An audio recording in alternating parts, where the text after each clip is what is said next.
నీకు నేను నిర్ణయించినటువంటి నిర్ణయ కాలములో నీవు ఎదురు చూసే సమస్తము కూడా నీకు దక్కేటట్టు నేను చేస్తాను అని నువ్వు నమ్మితే, నా మీద నీకు భరోసా ఉంటే, విశ్వాసం ఉంటే, నిశ్చయిత ఉంటే కలవరం వదిలేయి. ఎందుకంటే నాకెంతో ఇష్టమైన బిడ్డవి నువ్వు, నాకెంతో ఇష్టమైన కొడుకువి, కూతురువి నువ్వు. నా ప్రాణమే పెట్టుకున్నానంటే నీకు అర్థం కావట్లేదా నిన్నెంత ప్రేమిస్తున్నానో? కాబట్టి నువ్వు సంతోషంగా కనపడాలి నాకు. ఆయన కోరిక తప్పేం కాదు, న్యాయమైన కోరికే. స్తోత్రం. ఎంతమంది ఒప్పుకుంటారు? న్యాయమైన కోరికే.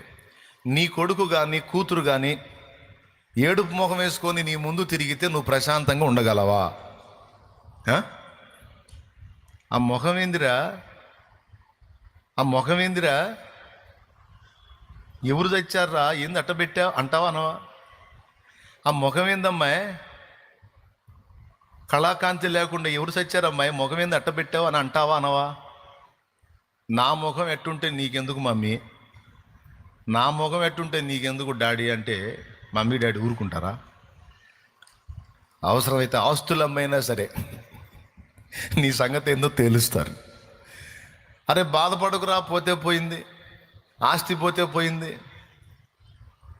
ఉన్నదంతా అమ్మైనా సరే ఆ బాధలోంచి నిన్ను బయటికి తీసుకొస్తలేయ్యా, నువ్వు అట్లా బాధపడవాకురా, నువ్వు కృంగిపోవాకురా, నువ్వు కలవరపడవాకురా, నువ్వు దిగులేసుకోవాకయ్యా అంటావా అనవా? ఓ తల్లిగా, తండ్రిగా, పెద్దాయన అంటావు, పెద్దమ్మ అంటావు. నువ్వెంతో ఇష్టపడినటువంటి ఆస్తి పోయినా సరే నువ్వు సంతోషపడతావు. కానీ నీ బిడ్డలు మాత్రం నీ కళ్ళ ముందు కళకళలాడుతూ ఉండాలి. నీ బిడ్డలు ఏడుపు కొట్టు మోకాలు వేసుకొని పేషెంట్ లాగా మంచాన పడి దిగులుతో, విచారంతో, విషన్న వదనాలతో దుఃఖ సహితంగా తిరుగుతుంటే మాత్రం నువ్వు ప్రశాంతంగా ఉండలేవు.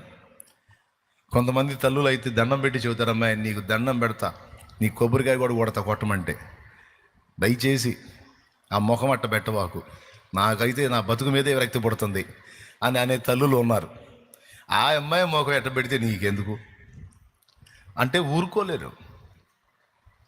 ఏమండి, ఇంతసేపు మాట్లాడే నువ్వు మళ్ళా నీ బిడ్డ కన్ను మూస్తే ఆ బిడ్డతో పాటు నువ్వు కన్ను మూయలేవు. 3 రోజులు 4 రోజులు ఏడుస్తావు, 5వ రోజు వదిలేస్తావు. కానీ ఆ అల్పమైన ప్రేమ కలిగిన నీకే నీ కళ్ళ ముందు నీ బిడ్డ వేదనతో, దిగులుతో, కన్నీళ్లతో, దుఃఖంతో ఉంటే నువ్వు సహించలేకపోతున్నావే. మరి నిన్నెంతో ప్రేమించే నీ కన్న తండ్రి, ఏకంగా నీ కోసం చనిపోయి తిరిగి లేచిన కన్న తండ్రి, నువ్వు దిగులుతో, వేదనతో, భయంతో, కలవరంతో, విచారంతో ఉంటే ఆయన ఎంత ఫీల్ అవుతాడో ఒక్కసారి ఊహించు. ఆయన ఫీల్ అవుతాడో ఫీల్ అవడా? మనం ఎలా ఉంటే ఆయన సంతోషపడతాడు? ఆయన యందలి విశ్వాసమును బట్టి మనం భరోసా ఉంచి, ఏ సమయానికి, ఏ కాలమునకు ఏది నాకు అవసరమో నా తండ్రి ముందే నా కోసం సిద్ధపరిచి ఉంచాడు గనుక నేనేమీ భయపడను. నేను మళ్ళీ చెప్తున్నాను, గుర్తుపెట్టుకో, మన ఊపిరి ఉన్నంత వరకు మన బాధ్యత ఆయనదే. మనం సస్తే బొందబెట్టించే బాధ్యత కూడా అయిందే. దేవునికి స్తోత్రం. అంటే బొందబెట్టించిన దాకా నీ విషయంలో ఈ భూమి మీద ఉన్నంత వరకు ఆయన జోక్యం చేసుకుంటాడు. ఇంకెందుకు దిగులు? కొంతమందికి అదొక దిగులు, నేను సత్య ఏం చేస్తారో అని. నేను చెబుతున్నాగా, నిరాక్షేపంగా నిన్ను బొందబెట్టిస్తాడు దగ్గరుండి, ఏం ప్రాబ్లం లేదు. నువ్వు బతుకు గురించి కానీ, సాగు గురించి కానీ అసలు ఆలోచన చెయ్యనే వద్దు. మర్యాదగా చెప్తున్నా అని నేను కాదు, దేవుడు చెప్తున్నాడు. మర్యాదగా చెప్తున్నా. నువ్వు ఏడుపు కొట్టు మొఖాలు పెట్టకుండా, నువ్వు ఎప్పుడు సంతోషంగా కళకళలాడుతా, నా మీద నమ్మకం ఉంటే, నా మీద విశ్వాసం ఉంటే, నన్ను బట్టి ధైర్యం తెచ్చుకో. నీకన్నీ నేను ముందే సిద్ధపరిచి ఉంచాను. నువ్వు దుఃఖపడితే నేను సంతోషంగా ఉండలేను. నువ్వు ఏడుస్తూ నువ్వు కృంగిపోతే అది నాకు ఆనందం కాదు అని దేవుడే ఎన్నో చోట్ల రాయించాడు. ఆయన మిమ్మల్ని గూర్చి చింతించుచున్నాడు గనక మీ చింత యావత్తు, పెద్దగా చెప్పాబాయ్, ఎవరి మీద వేయాలా అంటే నేను ఎత్తిన పెట్టుకోవద్దు. రేపటిని గూర్చి విచారించొద్దు. రేపు దాని సంగతులను గూర్చి రేపే ఆలోచించుకుంటుంది. రేపు అనేది కాలం. రేపు అనేది కాలం. కాలము కూడా ప్రభువే. కాబట్టి రేపు దాని సంగతులను గూర్చి అది విచారిస్తుంది. ఏనాటికి ఆనాటికి చాలు. ఈరోజు సంగతి చూసుకో. చూడండి, మనల్ని ప్రార్థనలు అడగమన్నప్పుడు కూడా నేడు మాకు కావలసిన అనుదిన ఆహారము నేడు మాకు దయచేయమని అడగమన్నాడు, కానీ ఎటుగూడు ఇత్తన సంవత్సరానికి అయ్యాని అడగమల్లా. స్తోత్రం. పెద్దగా చెప్పండి. ఏ రోజుది ఆ రోజు. రేపటి గురించి నీ కలవరం వద్దు, నేనున్నాగా. ఆకాశమందు ఆసీనుడనై ఉన్నాను, సింహాసనం మీద రాజునై ఉన్నాను, రారాజునై ఉన్నాను, సమస్తము నా పాదముల క్రింద ఉన్నది. ఇంత విశ్వానికి చక్రవర్తినైన నేను నిన్ను గురించి చింతపడుతున్నానని సంతోషపడి నా మీద భరోసా ఉంచి నువ్వు నిర్భయంగా సాగి. అంతటితో ఆగాడా? ఈ మాట ఏమో పేతురు పత్రికలో రాశాడు. పేతురు రాసినటువంటి మొదటి పత్రిక 5వ అధ్యాయము 6-7 వచనాల్లో చింత ఆయన మీద ఏమన్నాడు? ఎఫెసీ ఫిలిప్పీ పత్రిక 4లోనో ఎల్లప్పుడూ ఆనందించడాను ప్రభునందు,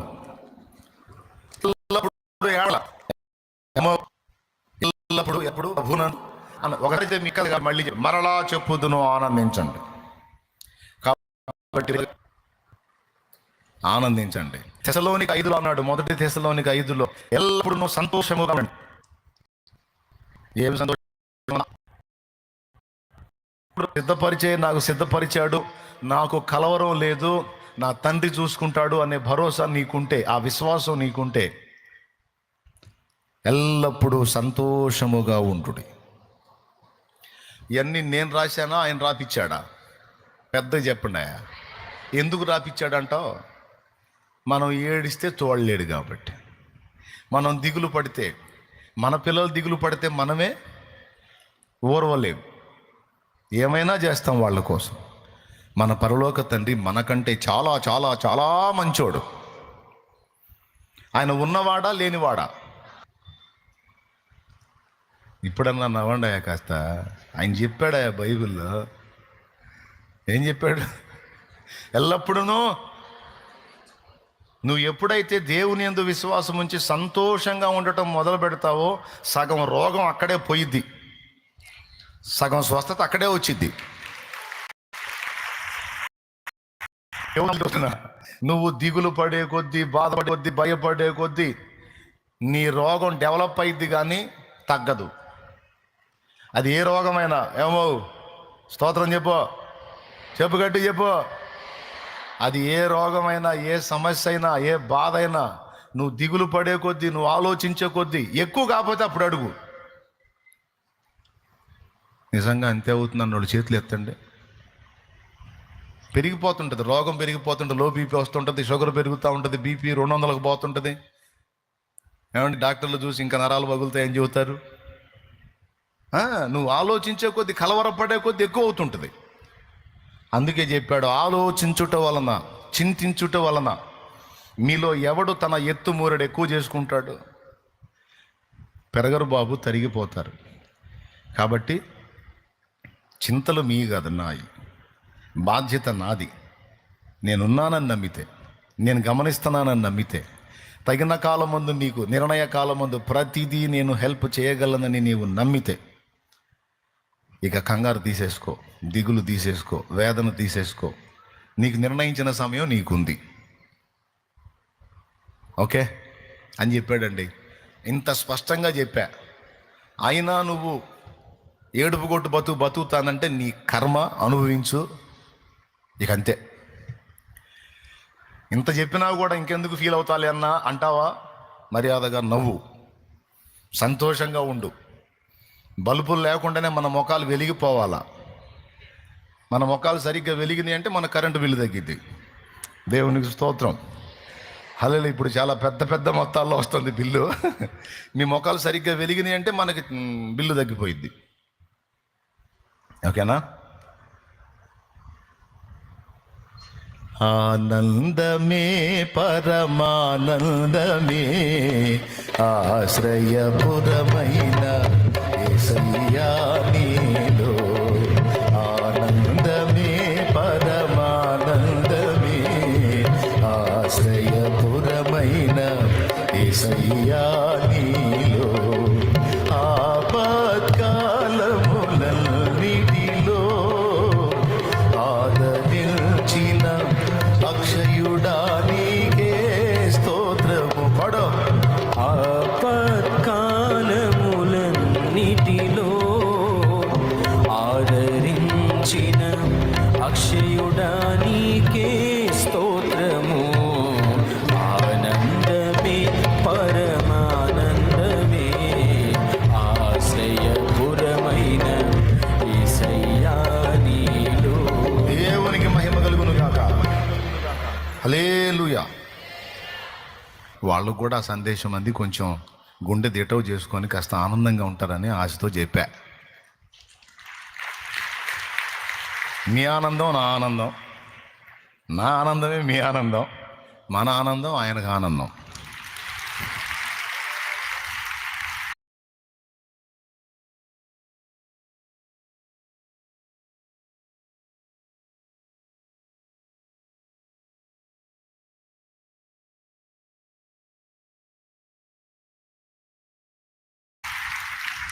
ఎన్ని చోట్ల రాశాడో భయపడొద్దు, భయపడొద్దు, ఏం కాదు, టెన్షన్ పడొద్దు అని. చచ్చినా తిరిగి లేపే దేవుడు మనకు తోడై ఉన్నాడు. అన్ని భయాల కంటే పెద్ద భయం చావు భయం. ఏం భయం? అన్ని భయాల కంటే పెద్ద భయం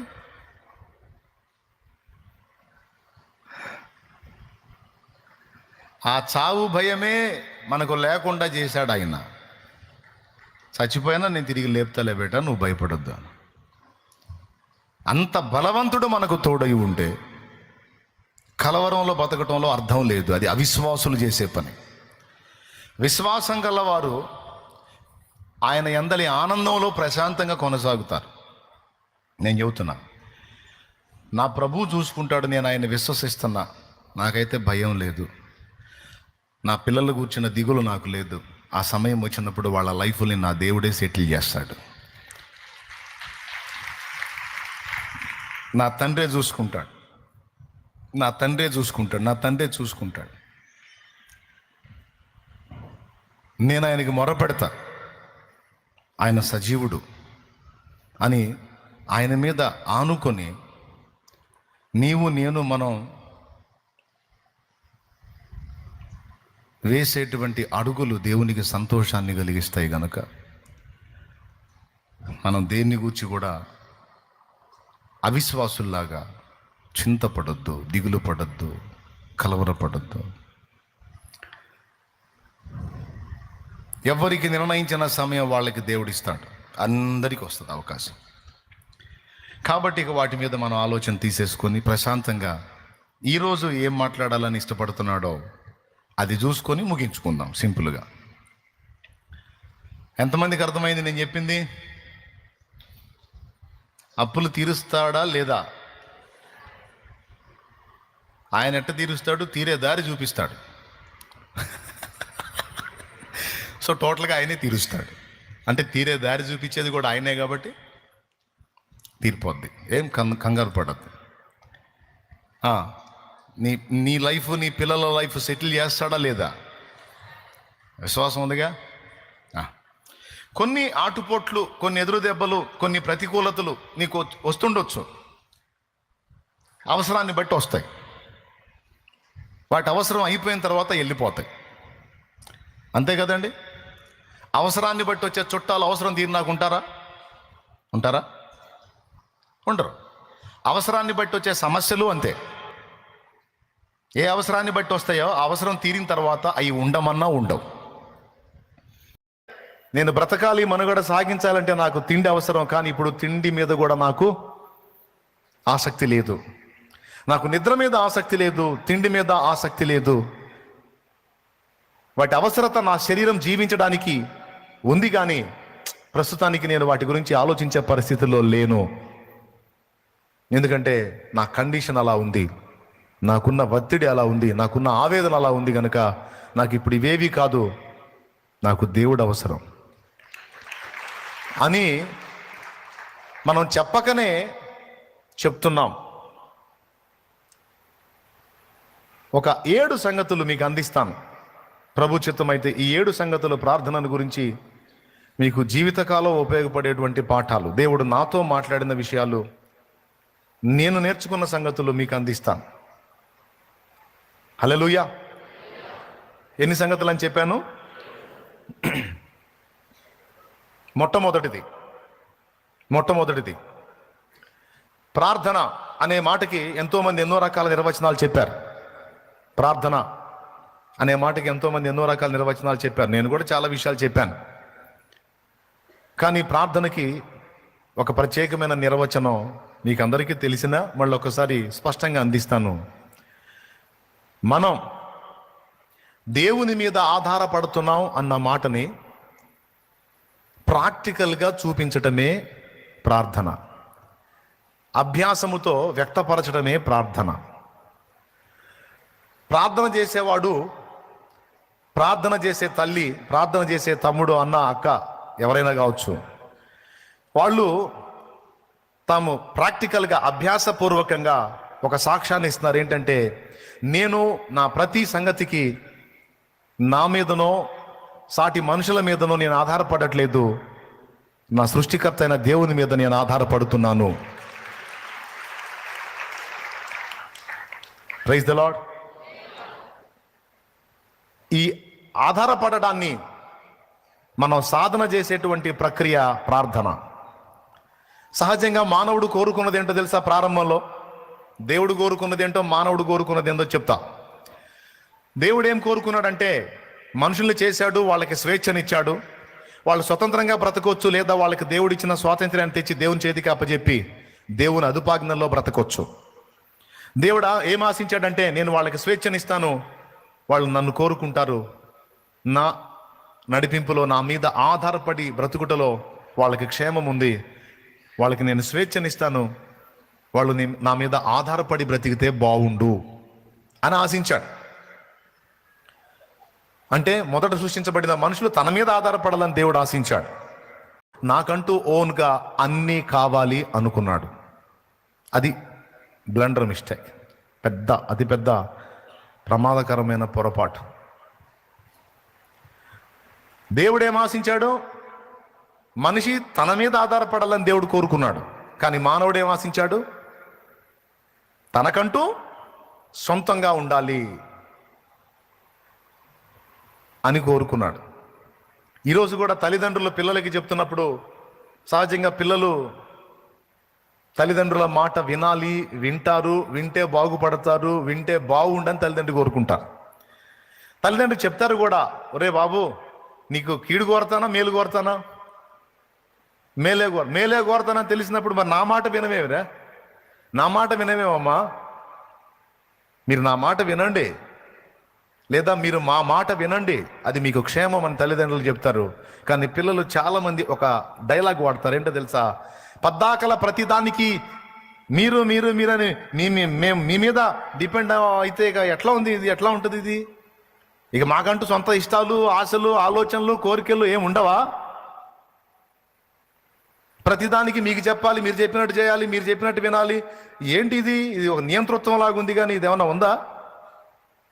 మాకంటూ సొంత ఆశలు, అభిలాషలు, మాకంటూ ఇష్టాలు ఉండవా అని తల్లిదండ్రులకు రిటర్న్ కౌన్సిలింగ్ చేస్తూ ఉంటారు పిల్లలు. కానీ వాళ్ళని స్వేచ్ఛకు వదిలేస్తే వాళ్ళు ఏ గతి పడతారో తల్లిదండ్రులకు తెలుసు. ఎందుకంటే వాళ్ళు అనుభవ జ్ఞానం పొందినోళ్ళు, పెద్దోళ్ళు. ఏం జ్ఞానం? అనుభవ జ్ఞానం పొందినోళ్ళు. అంటే ఎలాంటి సిచ్యువేషన్లు, ఎలాంటి పరిస్థితుల్లో ఎలాంటి ఇబ్బందులు ఎదురవుతాయో, జీవితంలో ఏ ఘట్టంలో ఎలాంటి పరిస్థితులు ఫేస్ చేయాల్సి వచ్చిందో వాళ్ళు ఆల్రెడీ అనుభవించి ఉంటారు. అందుకే ముందుగా వాళ్ళు మాట్లాడుతూ ఉంటారు. అది పిల్లలకి ఇబ్బందికరంగా ఉంటుంది, సుత్తిలాగా, సోదిలాగా ఉంటుంది, నసలాగా ఉంటుంది. అబ్బా, మొదలుపెట్టింది అనుకుంటాం. కానీ ఇబ్బంది పడుతున్నా సరే తల్లిదండ్రి మాత్రం ఒకటే ఆశిస్తారు, పిల్లలు తమ మాట వినాలి, తమ మీద డిపెండ్ అవ్వాలి, తమ ఐడియాలజీని అనుసరించి వారు బ్రతికితే వాళ్ళకి క్షేమం అని వీళ్ళు అనుకుంటారు. కానీ పిల్లలు ఏమనుకుంటారు, తమకంటూ ఒక సొంత ప్రపంచాన్ని నిర్మించుకుంటారు. తల్లిదండ్రులు కొంచెం గట్టిగా కానీ ఈ విషయంలో పట్టుబడితే, సరేలే తగలబడతాను, అన్నీ నువ్వు చెప్పినట్టే చేస్తాను అని మాట్లాడి ఇక వాళ్ళకంటూ ఒక రహస్య ప్రపంచాన్ని ఏర్పరచుకుంటారు.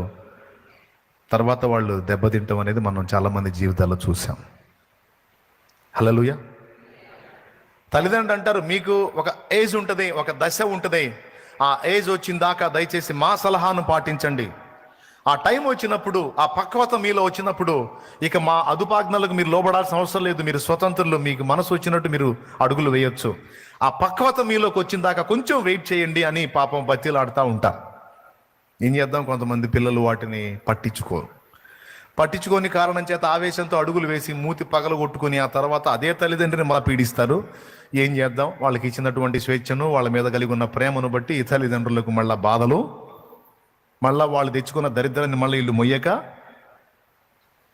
వాళ్ళు తగిలించుకున్న ఉచ్చులను మళ్ళీ వీళ్ళు కష్టపడి అవసరమైతే వీళ్ళ బతుకుల్ని త్యాగం చేసినా వాటిని తొలగించక తప్పదు. అంటే ఆదాం హవ్వల విషయంలో దేవుడు అంతే చేశాడు, అందుకని చెప్తున్నాను నేను. సో దేవుడు ఏం ఆశించాడు చెప్పండి, మనుషుడు తన మీద ఆధారపడాలి, అది వానికి క్షేమం అని కోరుకున్నాడు ఒక తండ్రిగా.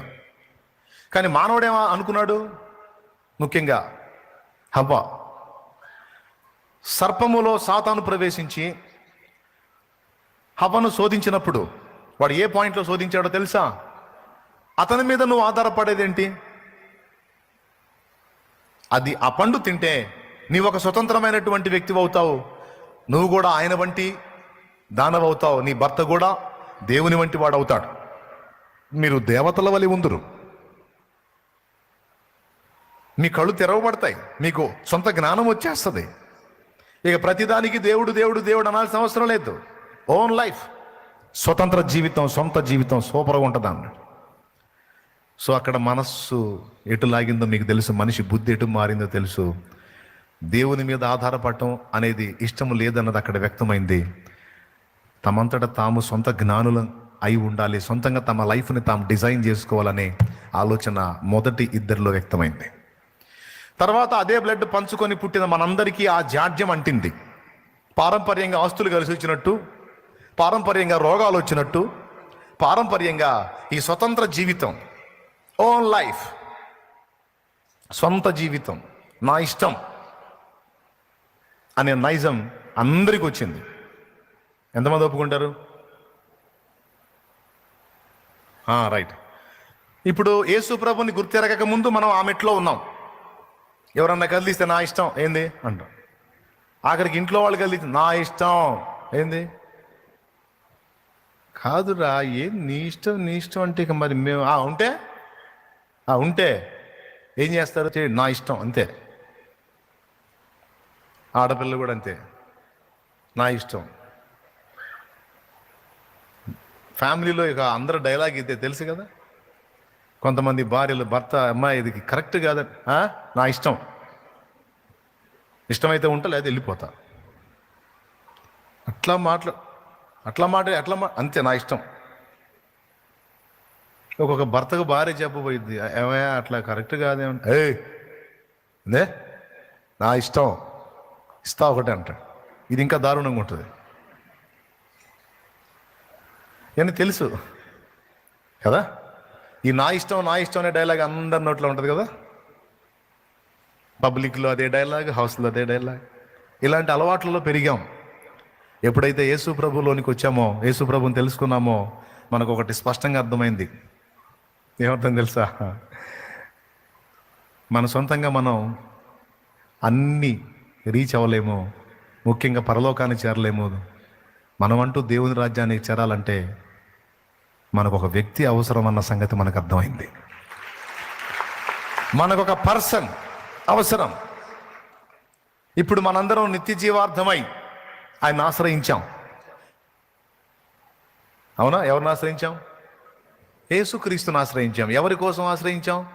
మన కోసం. ఏం ఆశించి ఆశ్రయించాం? యుగ యుగాలు సృష్టికర్త అయిన దేవునితో ఉండాలని ఆశించి డైరెక్ట్గా మరి అక్కడికి పోవటానికి మనకు లైసెన్సులు లేవుగా, అంతా తేడానే. కాబట్టి ఇప్పుడు ఆయన మన పాపముల కొరకు, మన అతిక్రమముల నిమిత్తం గాయపరచబడి శ్రమ నొంది మనకు విమోచన ఇచ్చాడు కనుక ఇప్పుడు ఆయనను పట్టుకొని మనం వెళ్ళొచ్చు. సో ఇప్పుడు మనకు ఒక వ్యక్తి అవసరమయ్యాడు అన్నది క్రీస్తులో మనకు అర్థమైంది. అవునా? ప్రభులో మనకు అర్థమైంది. దాంతోపాటు ఇంకొకటి కూడా అర్థమైంది. పరలోకంలోనికి చేరడానికి, నరకాగ్ని తప్పించుకోవడానికి, దేవునితో యుగయుగాల జీవితానికి మాత్రమే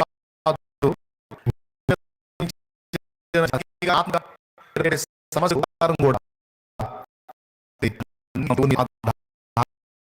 ప్రైజ్ ది లార్డ్.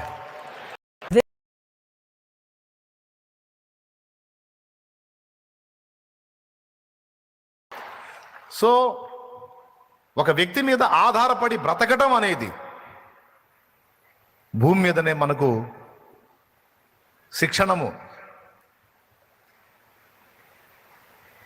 ట్రైనింగ్ పొందటం లాంటిది, అభ్యాసం చేసుకోవటం లాంటిదే ప్రార్థన. ఎందుకంటే వినండి, ఈరోజు ఇంతమంది ఉన్నాం, మనకి బోల్డంతమంది ఫ్యామిలీ మెంబర్స్ ఉన్నారు, కుటుంబ సభ్యులు. కొన్ని కుటుంబాల్లో 6 ఉన్నారు, 7 ఉన్నారు, 8 మంది ఉన్నారు, 4 ఉన్నారు. కొన్ని ఫ్యామిలీస్లో పెద్ద కుటుంబాలు ఉన్నాయి, చిన్న కుటుంబాలు ఉన్నాయి. కొన్ని కుటుంబాలకు 20-30 మంది కూడా ఉన్నారు. అయితే ఒక్క మాట గుర్తుపెట్టుకుని, నువ్వు స్త్రీవైనా పురుషుడివైనా, ఎంతమంది ఉన్నా, ఎన్ని అనుబంధాలు ఉన్నా, ఒక రోజు వస్తుంది, ఆ రోజు నువ్వు సింగిల్గానే ప్రయాణం అవ్వాల్సి ఉంటుంది. నీకు భయమైనా తప్పదు, నీకు వేదనైనా తప్పదు, నీకు ఇష్టం లేకపోయినా తప్పదు. నీ వారిని నువ్వు విడవాల్సిన రోజు ఒక రోజు ఉంటుంది. నువ్వు సింగిల్గా నిలబడిపోయే రోజు ఒక రోజు వస్తుంది. అంటే భూమి మీద అందరూ విడిపోయి నేను సింగిల్గా బ్రతుకుతానా అని కాదు, పోయేటప్పుడు వస్తుంది ఆ రోజు. యాత్ర ముగించి పోవునప్పుడు నీతో ఎవడు రాడు, ఏ స్త్రీ రాదు, ఏ పురుషుడు రారు, నువ్వు కన్నవారు రారు, కట్టుకున్నోళ్ళు రారు, నిన్ను కన్నోళ్ళు కూడా రారు. సింగిల్ పర్సన్ నువ్వు, అంతే. ఇది ఒక నగ్న సత్యం. ఇప్పుడు బాగా లోకపు మత్తులో ఉన్న వాళ్ళకి ఇదంతగా నప్పదు, కానీ నిజం ఇది. ఎంతమంది ఒప్పుకుంటారు? 100%, 100% నిజం. ఏనాటికైనా నీకు ఒంటరితనం తప్పదు. ఈరోజు నీ చుట్టూ డజన మంది ఉండొచ్చు, ఒకరోజు వచ్చింది నువ్వు ఒక్కతవే ఉంటావు, నువ్వు ఒక్కడివే ఉంటావు. ఆనాడు నీ పక్కన నిలబడేది ఏ నరుడు కాదు కానీ యేసయ్య ఒక్కడే. ఆనాడు నీ పక్కన నిలబడేది ఏ నరుడు కాదు కానీ యేసయ్య ఒక్కడే. ఎవరు? యేసయ్య ఒక్కడే. ఈ లోకాన్ని నువ్వు వదిలిపెట్టిన తర్వాత నీ ప్రక్కకు చేరతాడు యేసయ్య. చేరిన తర్వాత ఎంతకాలం నీతో ఉంటాడంటే, ఇక అంతము లేని రాజ్యంలో యుగయుగాలు ఆయన నీతోనే ఉంటాడు. ఆయన నీ నుంచి విడిపోడు. అది ఎప్పుడో చచ్చిపోయాక చూద్దాంలే అని మీరు అంటారేమో. నో, భూమి మీద బతికుండగానే ఆయన కంటికి మరుగై, మన కళ్ళకి ఆయన మరుగై ఉండగానే మనం ఆయనతో సహవాసం చేయటం, ఆయనతో మాట్లాడటం, ఆయనతో సంభాషించటం, ఆయన మీద డిపెండ్ అయి నడవటం అనేది అభ్యాసం చేయడాన్నే ప్రార్థన అన్నారు. దేవునికి స్తోత్రం. ప్రార్థన చేసేవాడు, ప్రార్థనకు ఆసక్తి చూపేవాడు, ప్రార్థన ఎడల తృష్ణ కలిగిన వాడు, దేవుని మీద నేను ఆధారపడటం నేర్చుకుంటున్నాను, దేవుని మీద ఆధారపడి బ్రతకడాన్ని నేను సాధన చేస్తున్నాను. ఎందుకంటే ఏ విషయంలో కూడా నా అంతటా నేను అన్ని డీల్ చేసుకోలేను. ఒకప్పుడు నేను నా ఇష్టమని కోరుకొని దరిద్రాన్ని తెచ్చిపెట్టారు మానవులు, ఆది మానవులు ఇద్దరు. అయితే ఇప్పుడు నేను కాదు, నా ఇష్టం కాదు, నా సమస్తము ఆయన మీద ఆధారపడి ఆయన ఇష్ట ప్రకారం బ్రతకడానికి నన్ను నేను అప్పగించుకోవడాన్ని సాధన చేస్తున్నాను. అందులో మొదటి అడుగు ప్రార్థన. స్పష్టంగా అర్థమైతే నువ్వు అలా స్పందించు, అర్థం కాకుండా అయిపోయిందా అన్నట్టుగా అట్లా చేయొద్దు. ఎంతమందికి అర్థమైంది? ఏం అర్థమైంది? నీ మొహం అర్థమైంది, అంతేనా? ఏమర్థమైంది? దేవుని మీద ఆధారపడడాన్ని సాధన చేయటం. ప్రార్థన చేసేవాడు ఏం ప్రాక్టీస్ చేస్తున్నాడు తెలుసా? దేవుని మీద ఆధారపడడాన్ని నేర్చుకుంటున్నాడు. అంటే ప్రార్థన చెయ్యనోడు దేవుని మీద ఆధారపడటం, దేవుని మీద ఆధారపడి జీవించటం అనేదాన్ని సాధన చేయటల్లా. అంటే దేవుని అవసరత నాకు లేదన్నట్టు బతుకుతున్నాడు. అంటే దేవుని అవసరత నాకు లేదు అంటే నా అంతటా నేను బ్రతకగలను, చరించగలను, ఏమైనా చేయగలను నా అంతటా నేనని తన మీద తనకి బాగా నమ్మకం ఉన్నవాడే కదా ఆయన మీద ఆధారపడాడు. కాబట్టి ప్రార్థనను నిర్లక్ష్యం చేసే వ్యక్తి తన మీద తను ఆధారపడుతున్నాడు. ప్రార్థన ద్వారా ప్రభువుని సమీపించే వ్యక్తి ప్రతి విషయానికి నేను కాదు నా దేవుడే నాకు సహాయకుడని ప్రభు మీద ఆధారపడడానికి సాధన చేస్తున్నాడు.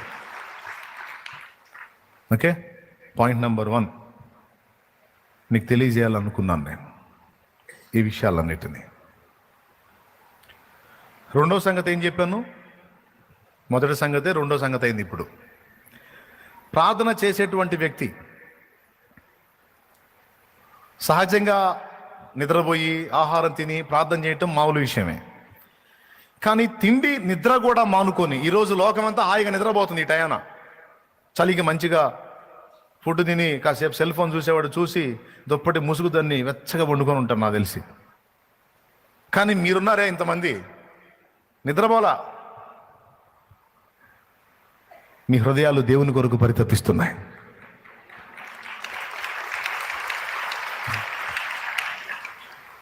ఎందుకని మీకు ఈ పరిస్థితి? లోకమంతా హాయిగా నిద్రపోతుంది, మీతో కూడా వచ్చిన వాళ్ళు అక్కడక్కడ పడకలేసి నిద్రపోయి ఉంటారు, కానీ మీరు మాత్రం నిద్ర మానుకొని దేవుని సన్నిధి కాచుకున్నారు. అంటే మీరు ఒక సంకేతాన్ని ఇస్తున్నారు దేవునికి, దేవా ప్రజెంట్ నేను ఎదుర్కొంటున్నటువంటి పరిస్థితుల్లో ఇదిగో నిద్ర కూడా పట్టట్లేదు నాకు,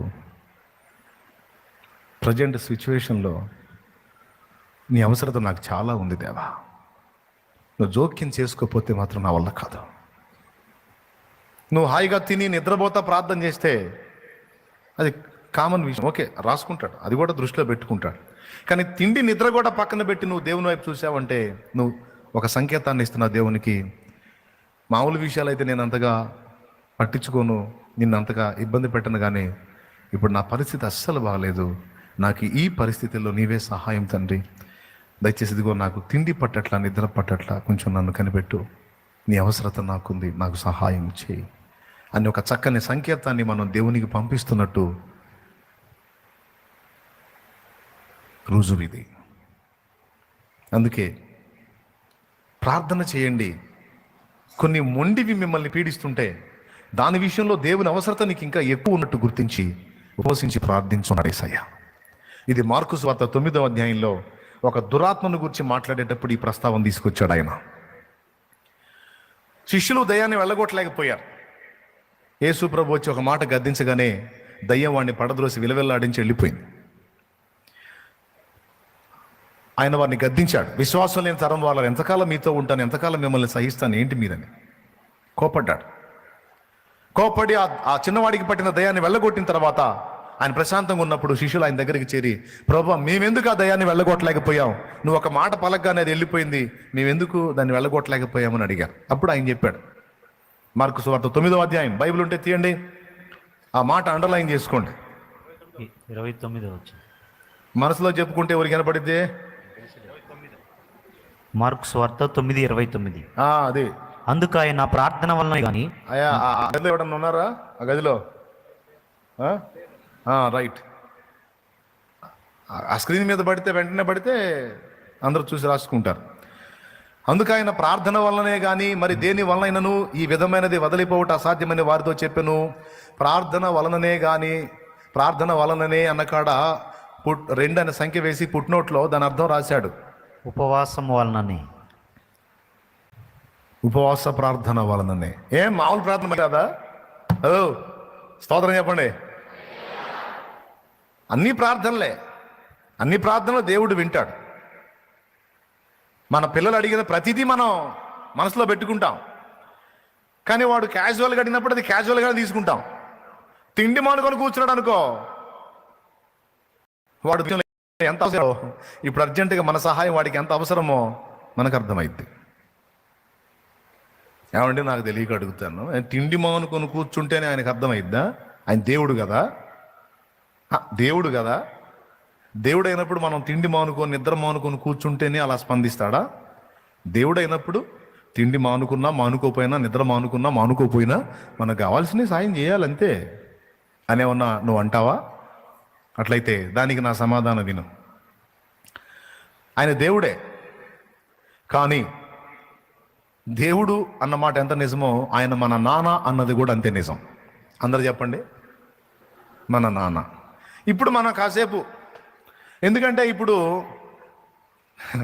ఆయన మనతో దేవుడిగా వ్యవహరించాలని కోరుకుంటున్నారా, నాన్నగా వ్యవహరించాలని కోరుకుంటున్నారా? మీరేం కోరుకుంటున్నారు? నాన్నగానేనా? ఎంతమంది అలా కోరుకుంటున్నారు? రైట్. ఆయనతో స్నేహం చేయాలని మీరు ఎంతమందికి ఆశ ఉంది? ఆయనతో ఫ్రెండ్షిప్ చేయాలి, ఆయనతో సహవాసం చేయాలని మీరు ఎంతమందికి ఆశ ఉంది? రైట్, సంతోషం. ఇప్పుడు తమ్ముడు ఉన్నాడు, ఫ్రెండ్ అనుకుందాం కాసేపు, మీ ఇద్దరం ఫ్రెండ్స్. ఈయన ఏదన్నా సరే తన పర్సనల్ నాకు చెప్పబోతున్నాడు. నాకేం అన్నీ తెలుసు, అన్నీ తెలిసిన సర్వజ్ఞుడు అనుకుందాం కాసేపు. కాదులే, సర్వజ్ఞుడు అంటే దేవుడు ఒక్కడే, ఆయన ప్లేస్లో కొంచెం, లేకపోతే ఏం ఊహించుకుంటా, నన్ను ఎందుకులే కానీ నేను సామాన్యుడిగా ఆయనని ఆయన ప్లేస్లో ఊహిస్తా. ఇప్పుడు మీ ఇద్దరం కలిసి సహవాసం చేయాలి. నేను అంటాను, నిన్నటి రోజున జరిగిన ఒక విషయాన్ని ఎంతో చెప్పాలనుకుంటాను. నిన్న ఏం జరిగిందంటే అన్నీ మొదలు పెట్టగానే నిన్న జరిగింది ఏంది, మొన్న జరిగింది కూడా తెలిసింది నాకు అంటాడు. అప్పుడు ఇక నాకు నెక్స్ట్ డైలాగ్ ఉంటుందా? సరే, 5 రోజుల క్రితం ఏం జరిగిందంటే అన్నాను అనుకో, 55 రోజుల క్రితం ఏం జరిగిందో కూడా తెలిసి నాకు అంటాడు. అప్పుడు ఇంకా నాకు మళ్ళీ నెక్స్ట్ డైలాగ్ ఉంటుందా? అప్పుడు మా ఇద్దరు స్నేహం కుదిరిద్ది అసలు? పెద్దగా చెప్పండి. ఇక నేను ఏం చెప్పపోయినా సరే ఏడ్చేవాళ్ళని నాకు తెలుసు అంటుంటాడు. ఎందుకంటే ఆయన అన్నీ తెలిసిన సర్వజ్ఞుడు, నేనేమో ఎప్పటికప్పుడు నాకు నిన్నేం జరిగిందో తెలుసు, ఇప్పుడేం జరుగుతుందో తెలుసు, కానీ ఇంకా సేపటికి ఏం జరిగిద్దో కానీ ఆయనకి నిన్న తెలుసు, నేడు తెలుసు, రేపు తెలుసు, మొత్తం కథ క్లైమాక్స్ కూడా తెలుసు. స్తోత్రం. కానీ అన్నీ తెలిసిన వాడుగా ఆయన దిగొచ్చి నాతో సహవాసం చేస్తే నువ్వేం పర్లేదు, తగ్గిపోయింది క్లాస్ ఆలోచించవు దాని గురించి. ఓకే, అన్నీ తెలిసిన వాడుగా ఆయన నా పక్కన ఉంటే, ఏమీ తెలియని నేను అన్నీ తెలిసిన వాడితో ఎట్లా ఫ్రెండ్షిప్ చేయాలి? ఇప్పుడు ఇంకో టైప్ చెప్తాను. ఇప్పుడు ఆయన కూడా ఏమీ తెలియని వాడుగానే నాతో ఉన్నాడు, నేను కూడా ఆయనతో అలా ఉన్నాను. అయ్యా నిన్న ఏం జరిగిందంటే అని అన్నా అనుకో, ఏం జరిగింది అని ప్రశ్నించాలి.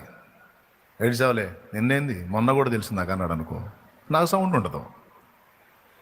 ఏం జరిగింది అని ఆయన కూడా అమాయకంగా అడిగినప్పుడే నాకు జరిగిన మంచి లేదా నాకు జరిగిన చెడ్డ లేదా నాకు జరిగిన ఆనందం పంచుకుంటాను. ఆయన కూడా సంతోషిస్తాడు. లేదా బాధపడాల్సిన విషయం అయితే బాధను, అయ్యో అలా జరిగిందా అని బాధను వ్యక్తం చేస్తాడు. అప్పుడు నాకు ఆనందమో, ఆదరణో, సంతృప్తో, లేకపోతే ఓదార్పో, ప్రోత్సాహమో మొదలన్నీ కలుగుతాయి. అలా కాకుండా ఏదన్నా నోరెత్తు నాకు అన్నీ తెలుసు అంటే ఇంకా ఫ్రెండ్షిప్ ఎట్లా కుదిరిద్ది? సహవాసం ఎట్లా జరుగుతుంది?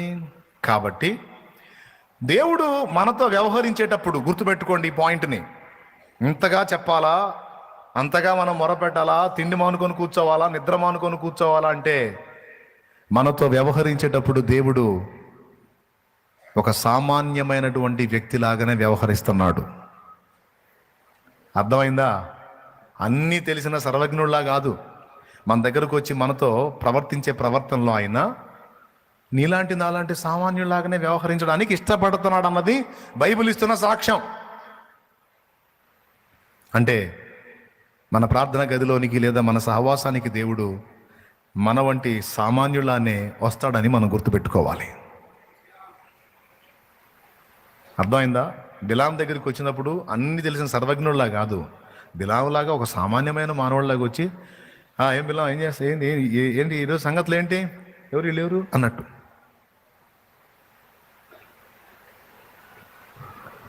ఇప్పుడు బిలాం అడగాలి, ఏమైనా వాళ్ళెవరో నీకు తెలియదా, నువ్వు దేవుడివి కదా, సర్వజ్ఞుడివి కదా, అన్ని తెలిసినోడివి కదా, నీకు తెలియదా అనలా. అంటే దేవుడు మనిషితో ఎలాంటి సాంగత్యాన్ని కలిగి ఉన్నాడు, ఎలాంటి సహవాసాన్ని కలిగి ఉన్నాడో మీకు అర్థమైందని నేను అనుకుంటున్నా. ఏమర్థమైంది? ఇప్పుడు అర్థమైంది. చాలు, అర్థమైతే స్తోత్రం చెప్పండి అందరూ ఒకసారి. సింగిల్ హ్యాండ్ అయితే ఇట్ట కాదు, 2 చేతులు చెప్పండి, కొంచెం యాక్టివ్గా ఉంటుంది. రైట్, సూపర్ అంది.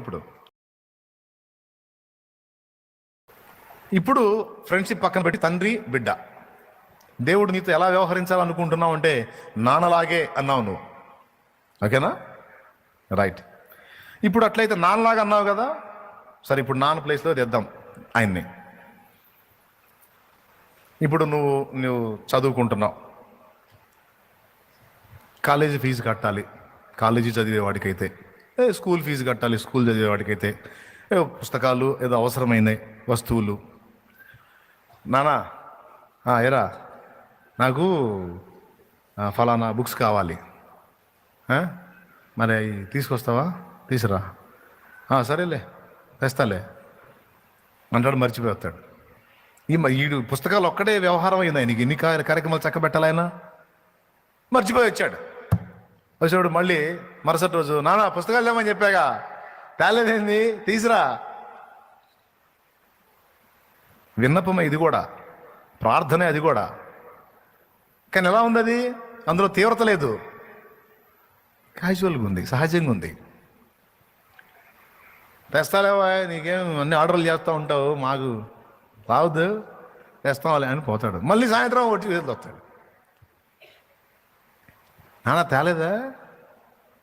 ఇప్పుడు నాన్న అనేవాళ్ళు తక్కువ. డాడీ, ఓకే డాడీ, తప్పేం కాదులే, డాడీ తేలేదా? తీసుకురా డాడీ. సరేలే తల్లి, తీసుకొస్తాలేమ్మా. అయిపోయింది. 3వ రోజు కూడా అయిపోయింది, ఆయన తేలా. ఎందుకు? తీవ్రత లేదు. తండ్రి ఫీలింగ్ ఏంటి? అంత ఇబ్బంది అయితే ఆమె రియాక్షను లేదా ఆయన రియాక్షను వేరుగా ఉంటుంది.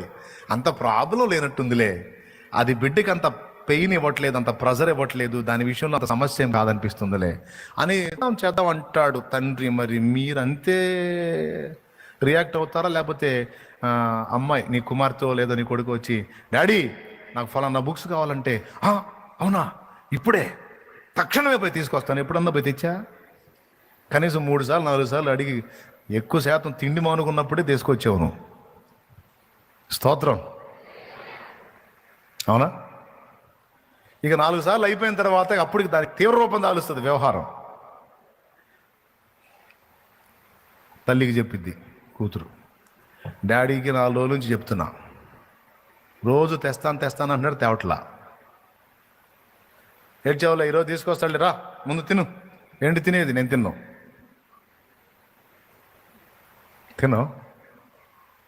తినకపోతే చేస్తావు, అయితే పర్వాలేదు, నేను తినను.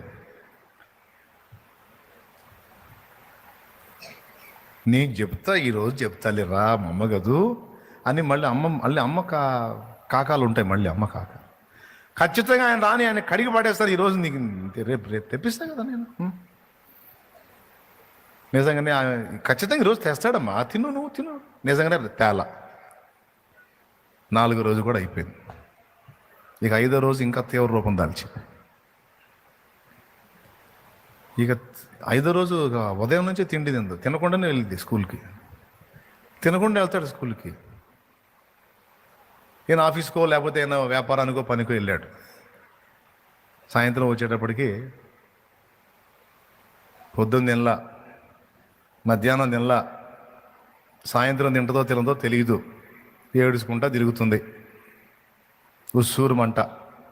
ఎవరో నీ కూతురు, ఎవరో నీ కొడుకు. సాయంత్రం వచ్చిన భర్తకు చెప్పుద్ది భార్య పిల్లల గురించి. తినలేదా? 2 పూటలు తినలేదా? 2 పూటలు తినలా, ఇప్పుడు కూడా తినలా. అదిగో నాన్న వస్తాడు ఈరోజు ఖచ్చితంగా తెస్తాడని ఏడుస్తా. ఆ పిల్లకి మరి అక్కడ ఎంత ఒత్తిడైందో, ఆ స్కూల్లో కొట్టారేమో మరి. నా ఏడుస్తానే నీకోసం ఇప్పటిదాకా నిద్రపోలా, ఇప్పుడు నిద్రపట్టింది అంటే ఫస్ట్ తండ్రి ఏం చేస్తాడు? కూతురు దగ్గరికి వచ్చి చూస్తాడు. ఏం చూస్తాడు తెలుసా? కూతురు చేతులు చూస్తాడు, చేతుల మీద ఏమన్నా కొట్టారా? అంతే కదా. తెచ్చుకోమన్న నోడు తెచ్చుకోకపోతే ఏం చేస్తారు? ఏం చేస్తారు? ఏయ్ వెళ్ళు, ఇక్కడ కొడితే కానీ అక్కడ తగలదు నొప్పి. ఫస్ట్ చేతులు చూస్తాడు. పిల్లల్ని ఏమైనా కొట్టారా? అది మామూలు బడి కాదు, కొడతారు కూడా వాళ్ళు. మామూలు స్కూల్ కాదు, కొట్టేస్తారు వాళ్ళు. నాకేమో గుర్తుండి చావట్లేదు. ఇప్పుడు టైం ఎంత అయింది? 9. షాపులు మూసే టైము అయినా పర్లేదు, కావాల్సిందే ఇటు పరిస్థితుల్లో అని సస్తా బతుకుతా. ఫస్ట్ పోయి కూతురు చేతులు చెక్ చేసుకుని, లేదా కొడుకు చేతులు చెక్ చేసుకుని ఆ ప్రాబ్లం ఉందా లేదా, దెబ్బలు వాతలు ఏమైనా కనపడ్డాయా సిగ్గుపడతాడు, బాధపడతాడు, కన్నీళ్ళు కూడా పెట్టుకుంటాడు. నా వల్ల, నా నిర్లక్ష్యం వల్ల నా బిడ్డ దెబ్బలు కూడా తిందని. ఒకవేళ అలాంటివి లేకపోతే ఏమైనా కానీ నా బిడ్డ కడుపు మాడు పొట్ట లోపల పోయి ఉంటుంది. అరే రే చిట్టు తల్లి తినలేదు, ఇక వెళ్ళిపోతాడు. తను తినడేక, తను తినడు, పోతాడు ముందు. షాప్ అప్పుడే మూసే, సార్ కొంచెం వాడు మళ్ళీ చెప్పుకొని మూసేసిన షాప్ కూడా ఓపెన్ చేయించి, తన దగ్గర లేకపోతే ఫ్రెండ్ దగ్గర వేసే డబ్బులు తీసుకొని తెచ్చిస్తాడు. ఎందుకు తెలుసా? బిడ్డ యొక్క విజ్ఞాపన తీవ్రత తీరం దాటింది.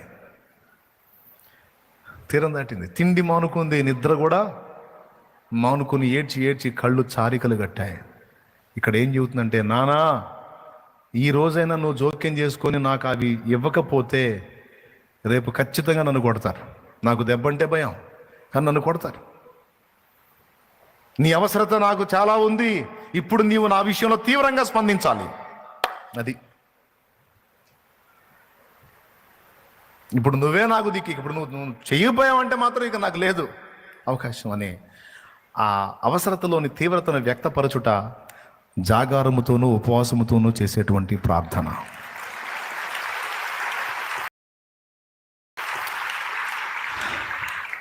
హల్లెలూయా. ఎంతమందికి అర్థమైంది? ఇప్పుడు చెప్పండి. దేవుడికి అన్నీ తెలుసు. మనం ఉపవాసం ఉంటేనే ఇంటాడా ఏంది, ఉండకపోతే తినడా ఏంది, నిద్ర గాసి చేస్తేనే ఇంటాడా ఏంది, నిద్ర గాయకుండా నిద్రపోతా చేస్తే వినడా? నీ కూతురు నిన్ను అడిగిన దానిలో ఎలాంటి తీవ్రత ఉందో అలాంటి తీవ్రతే నీ స్పందనలో ఉందా లేదా? నాకు ఒకటి చెప్పు, ఉందా లేదా? ఏందని ఎవరు చెప్పరు? అంతేనన్నా అనరేందండి, అంతేగా. ఆమె తిండి మానుకున్నప్పుడు నీకు తిండి పట్టలా, ఆమె తింటా అడిగినప్పుడు నువ్వు కూడా తింటా సమాధానం చెప్పావు, తెద్దాంలే అన్నావు. తీసుకురా నాన్న, తెద్దాంలే అమ్మా. ఆమెదేంది, నువ్వు తింటానే అన్నా. ఆమె తిండి మానుకుంది, నువ్వు తినకుండా పరిగెత్తావు. తర్వాత తీసుకొచ్చి ఏమంటాడు తెలుసా? కూతురు నిద్ర లేపుతాడు. మా రే లేరా తల్లి, లే, ఇదిగో లే, తెచ్చాలే. ఒట్టిదే. ఆ రోజు కూడా ఖాళీగానే వచ్చాడు ఇంటికాడ. ఆ పరిస్థితులు చూసి పోయి తీసుకొచ్చాడు. చూసావా ఈరోజు తెచ్చాను, ఖచ్చితంగా తెచ్చాను, చూసావా లే అంటే, తెచ్చావని బిడ్డ సంతోషపడుతుంటే, తెచ్చానురా, నా దగ్గర లేవు, ఫ్రెండ్ దగ్గర అడిగి తెచ్చా, మరి నీకంటే ఎక్కువ అయిందిరా, లే పకోడీ తెచ్చా, ఏంటి చికెన్ పకోడీ తెచ్చా, లేకపోతే బిర్యానీ తెచ్చా, రా తిందాందా అంటే, ఆ చిన్నది కన్నీళ్ళు తుడుచుకుంటా వచ్చి ప్లేట్ ముందు కూర్చుంటే, ఆ బిడ్డ మొదటి ముద్ద తిన్నాక అప్పుడు పెట్టి నాకు అన్నం అంటాడు. ఓ ప్రేమ గల తండ్రి. ఒకవేళ ఈ భూలోకంలో తండ్రులు కొంతమంది అలా ఉండొచ్చు, ఉండకపోవచ్చు. ఎందుకంటే వెంటనే కొంతమందికి వాళ్ళ తండ్రులు గుర్తొస్తారు. మా అయ్య అట్టంటోడు కాదు అన్నయ్య అని. మీ అయ్యకో దండం, నీకో దండం అమ్మ, నేను మీ అయ్య గురించి చెప్పట్లేదు. మన అందరి అయ్య ఒకడు ఉన్నాడు, ఆయన మాత్రం ఖచ్చితంగా అలానే స్పందిస్తాడని చెబుతున్నాను నేను. Praise the lord. హల్లెలూయా.